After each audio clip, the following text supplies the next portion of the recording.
Many people got into darts during the World Championships this year, or even last year, or they may have even got into darts years and years ago, and they're still looking for which darts suit them best. In reality, there's no perfect set of darts for someone, but there's lots of tick boxes you can go through to determine which style of dart, which grip level determined what dart you throw. And I'm going to go through this video some of the pointers that I would take into a dart shop, or if you buy multiple sets of darts, which darts you should be looking to buy and what sort of things you're looking for in your darts that you purchase. So to get started, the first thing we're going to talk about is grip. Now, if you get handed a set of darts, you're in the pub, perhaps you're just throwing for the first time, you haven't even bought a set of darts yet, or you've just bought a cheap set from Argos, eBay, you're probably going to buy something that's similar to one of these two sets of darts. This is the Red Dragon Pegasus and the Red Dragon Javelin, two of the most popular cheap darts on the market. They're both straight barrel and they're both, relatively long darts. When you're purchasing a set of darts, you need to determine where the grip is.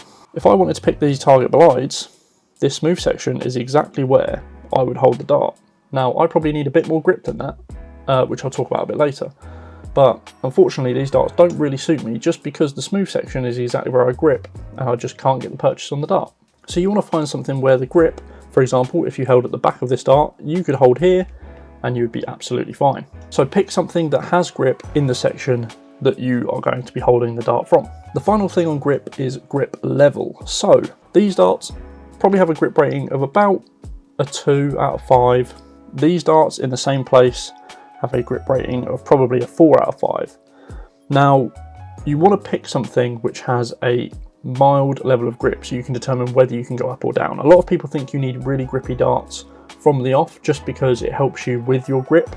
This isn't true. The one thing with grip level is you want to be able to release the dart when you want to release it. When I use a heavy dart, for example, I have these Red Dragon Rat Packs which have no grip on them at all and they're 30 grams. I'm going to try and get a slow-mo, but the dart comes out of my hand before I'm ready to release it. What happens is I throw the dart, and as I do that forwards motion, the dart starts slipping out of my hand before I get the flick of my wrist. This isn't any good to me because it means the dart isn't being controlled in any way whatsoever. Similarly, these Red Dragon Serens are too grippy. So what's happening is as I go to release my dart, I'm actually releasing at the point I want to release, but because they're grippy, they're holding on for that split second longer, and I'm going to drag them low or drag them to the left, drag them to the right, depending on how you throw. So you don't want to pick something that's too grippy. Saying that, if you do have, rough hands, smooth skin, hard hands, whatever, something like a grippy dart might help you out just because you need that extra level of grip. One, to get the feel, and two, because your skin isn't going to, go into the grip as much as such. So you want to pick something that's right for you. I would start with a mid-level grip and then just work your way up or down. The best way to determine what a grip looks like is if you have narrow rings, shallow cuts like this dart here, it's not going to be very grippy. If you have something like a razor cut like this, where the cuts are angled, or something with a wide groove like the Red Dragon Javelins, they're going to be a bit more grippy. Anything in between that, you're looking at a mild level grip. Obviously, you can get grips with lots of different fancy patterns. Generally, they're more grippy if they've got a fancier pattern, but not always. As I said, if you're going into a shop, definitely try a few different grip levels and just determine when you want to release the dart and see how they work out for you. So as mentioned, grip is probably the most important factor when you're determining which dart you want to buy, purely because the grip is determining your throw, basically. It determines when you release the dart, how you're holding the dart, where you're holding the dart, all those different things. The other thing I would say is, it's kind of related to grip but kind of not, is just find how darts feel comfortable in your hand. You may want something a little bit fatter because it feels a bit more comfortable. Some people really don't get on with a really narrow barrel, like these No-Door 18 grams. They're so thin that my grip feels pretty compact, like this. But if I have these bomb shapes, as you can see, it's not all compact. I can't really wrap my fingers around it. I have to have them nice and loose, which gives me a better point for releasing the dart.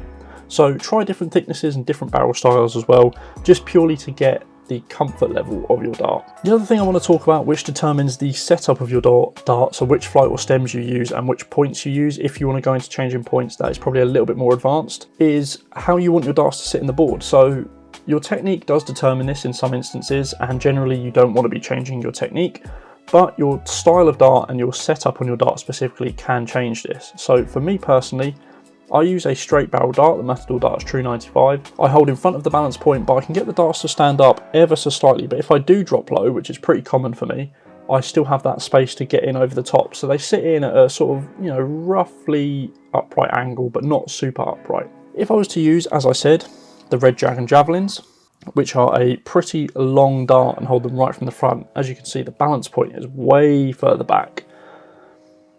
These darts are going to sit pretty flat for me, and if I go above the treble, I'm going to block them off. And because I go above the treble, you know, 50% of the time, and below the treble 50% of the time, I want something that sits in the middle, like I mentioned. But for something like this, if I'm going above, it's not going to help me out because it's going to sit flat. I'm not going to be able to use this dart as a marker to then get into the treble. Similarly, where I sit below the treble sometimes, a front-weighted dart or a bomb-shaped dart like this, or like this target belide, aren't going to be any good for me either, because these will pull the weight of the dart inwards towards the board and they'll sit pretty upright, which if you go below is going to block you off and you have to switch more. Obviously you can switch, but if you have to switch all the time, it's going to be really off-putting. Generally, a bigger flight and a shorter stem is going to make your dart sit more upright, and a longer stem and a smaller flight will make your dart sit more flat.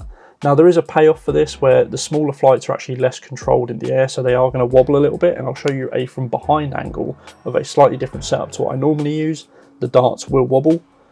This is also something you need to take note of, is when your darts are slightly heavier, you're going to need more stability because they're going to be pushing through the air a lot easier because that weight is behind it to get through the air. You probably want a bigger flight to make it more stable. Generally, there is no perfect dart for you, but what I will say is take into account these factors, and if you go to a dart shop or you buy a few sets of darts, just try a few things out. I would work on the thickness of the dart, the length of the dart, and see which works for you. And in terms of setups, a normal flight and stem setup, you don't need to be buying K-Flex and all the different things. I would buy a standard flight, a standard number 6 flight, which is slightly smaller, a kite and a pair. Those are the 4 flights I would use, and then obviously get your 3 lengths of stem, short, intermediate and medium. Then you can play about with a setup, but generally what you want is a dart that releases from the hand well, feels comfortable in the hand, and flies straight if you're looking on it from behind. So if you want to film yourself from behind, if your dart is wobbling in the air like this, it means you probably need some more stability, a bigger flight, or perhaps a slightly lighter dart. Obviously don't take these tips for gospel. I am by no means a darts coach, but I have played darts for many, many years and have experience of, you know, helping people out with their dart setups, friends, family, all those sorts of things. These are just a few tips that I consider when, you know, recommending darts to them. If you want to take them on board, please feel free. If you have any other tips for other people, let me know in the comments down below. If this has been helpful for you, don't forget to leave a like, because it helps push the video out to more people that aren't subscribed to my channel. And if you aren't subscribed, don't forget to click the red button down below for more darts content in the future. That's it for now, guys. Thank you for watching. I'll see you in the next one.